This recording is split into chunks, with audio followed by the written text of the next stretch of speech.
I think the word legend is thrown around too much in sports. Almost every glowing adjective applies to Michael Jordan. But you know who's legendary? Satchel Paige is legendary. Sure. Babe Ruth is legendary because so many of the stories are apocryphal. We don't have documentation. Virtually everything that Michael Jordan did, we saw it in real time. It's replayed many times over. Now we're seeing it again. The stuff shows up on YouTube and it matches up. Anyone who thinks, oh, this is a bunch of hype, maybe in a different era, they wouldn't have won as many championships. And that's probably valid. If they had peaked in the 80s against Bird's Celtics and Magic's Lakers and even Dr. J and Moses Malone with the 76ers, they might not have won 6. But he was every bit as good as advertised. There's almost not a dissenting voice anymore. You can make a case for Kareem because it's hard to compare centers to forwards and guards. And there's a case to be made for Kareem. But among forwards and guards, Bird, Magic, none of them contest the judgment. It's not a consensus anymore. It's virtually by acclamation that he's the greatest player who ever played. The last shot, it's an obvious choice, but it's so classic in every way, turning a 1-point deficit into a 1-point win.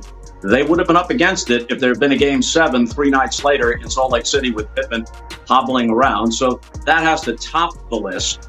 It was his first final when they defeated Magic Johnson and the Lakers in '91, and Marv had that great call. Oh, a spectacular move by Michael Jordan. I think for the casual fans, that might have solidified an image of Jordan. The shot on Elo that preceded that. And then there was something which we saw tonight. It was a miss.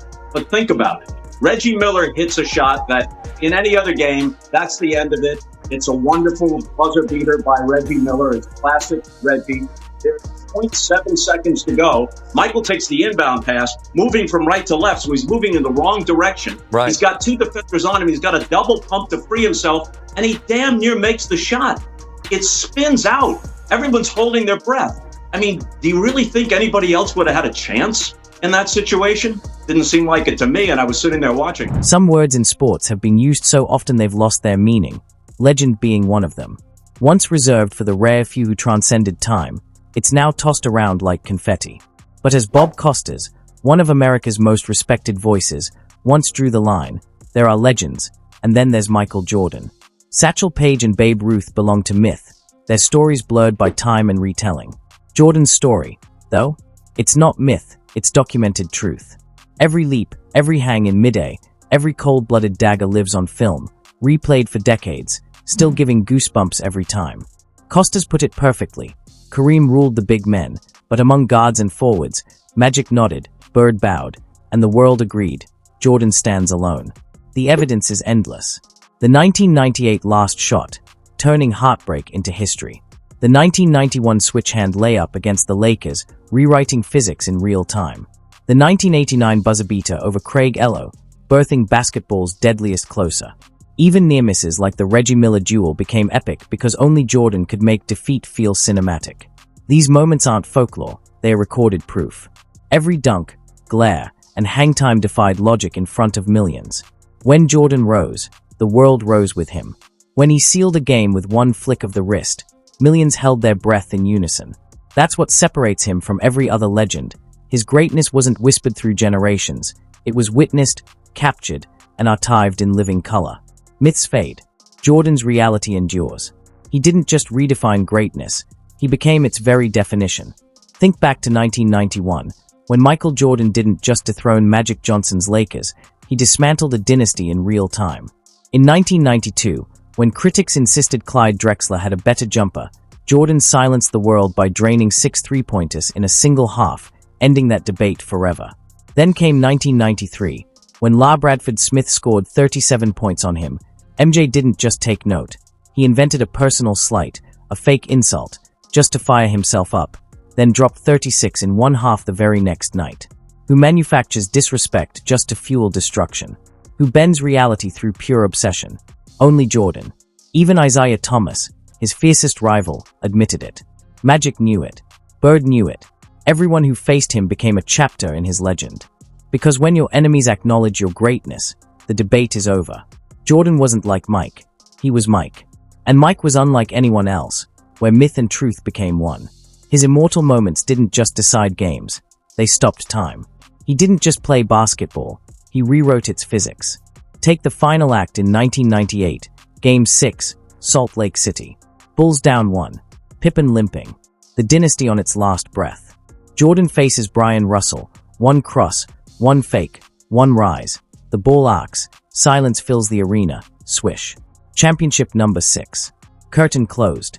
No Game 7, because Jordan never allowed one. That moment wasn't just iconic, it was sacred. And if you rewind to 1989, that first legendary leap in Cleveland, the shot over Elo with destiny hanging in the air, it wasn't just the birth of a champion. It was the moment basketball found its god. He rises, hangs in the air like gravity took a break, releases, bucket. Bulls win. That primal fist pump that followed became a symbol of everything Jordan stood for: raw dominance, pure emotion, unfiltered greatness. Fast forward to the 1991 finals, Bulls versus Lakers. Magic Johnson was still the face of basketball, still the Showtime symbol. Then Jordan drove the lane, switched hands mid-A, and finished left-handed as if he was rewriting physics. A spectacular move by Michael Jordan became gospel, a call etched into sports history. That wasn't just a changing of eras, it was a full-blown takeover. In 1998 against Indiana, Reggie Miller hit what looked like the dagger. The arena erupted, until everyone remembered who was still standing. Jordan. He got one last look, double-teamed, fading away. The shot rimmed out, but somehow it was still legendary, because even his misses demanded reverence.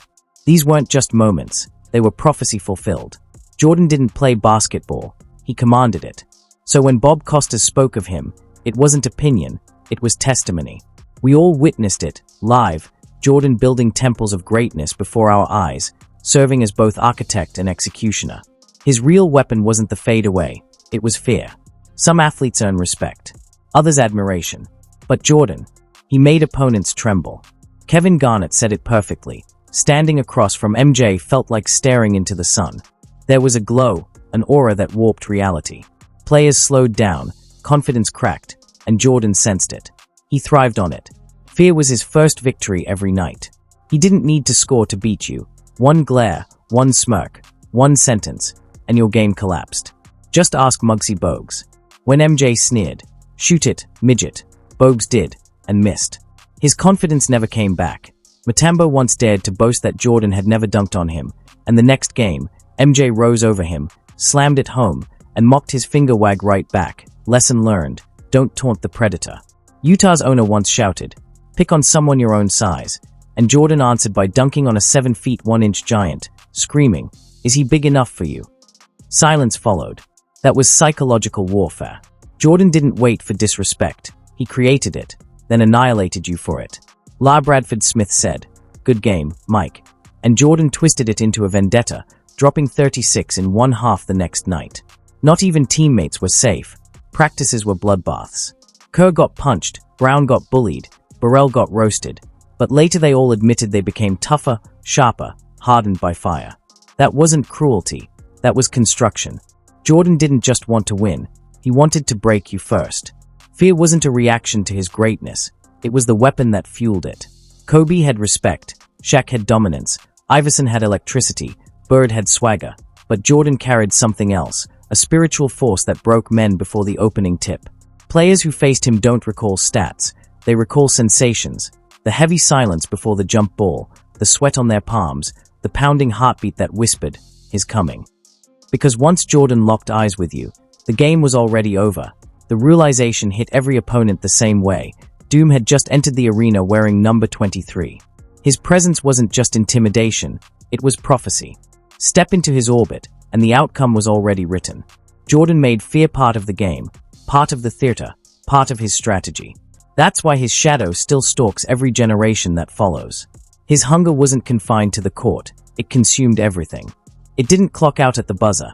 It burned through cards, golf, ping pong, even those harmless Jumbotron races. Jordan turned everything into a battleground, because losing wasn't just defeat, it was an insult. During the Dream Team's 1992 Olympic run, rookie Christian Laettner beat him once in ping pong. Jordan didn't speak for 2 days, then bought his own table, trained like a man possessed, and destroyed Laettner in the rematch. Lesson learned, you might embarrass him once, but never twice. On the golf course, his competitiveness turned leisure into war. One opponent recalled losing a few grand over 18 holes and tried to call it a day since the Bulls had a game that night. Jordan said, "No, let's play another 18. Then he bet, "We'll win by 20 and I'll drop 40 tonight." Hours later, he scored 52 and won by 26. Even the cartoon bull races on the Jumbotron weren't safe, because if it could be competed in, Jordan had to conquer it. He'd sneak into the control room, memorize the outcomes, and bet his teammates blind. It was never about the money, it was about dominance. Jordan didn't just want to win, he needed to win. That obsession scorched everyone around him. Teammates weren't spared. If you couldn't handle pressure, he'd break you. If you could, he'd forge you into steel. Steve Kerr earned his respect only after standing up to him, literally punching back after MJ clocked him in practice. Others weren't as lucky. Will Perdue caught a black eye. Scott Burrell endured endless verbal jabs. But even Burrell later admitted, "He was preparing me for battle." Jordan's cruelty had purpose. It wasn't spite, it was standard. He demanded from others what he demanded from himself, perfection through pain. That was the paradox of Michael Jordan. He could destroy you or elevate you, sometimes both. He mocked Bill Cartwright as Medical Bill and fired impossible passes his way, then trusted him with clutch shots in the finals. He tore into Pippen in practice, then leaned on him like blood in the playoffs. He bullied, belittled, broke, but also built warriors who could survive the chaos of championship basketball.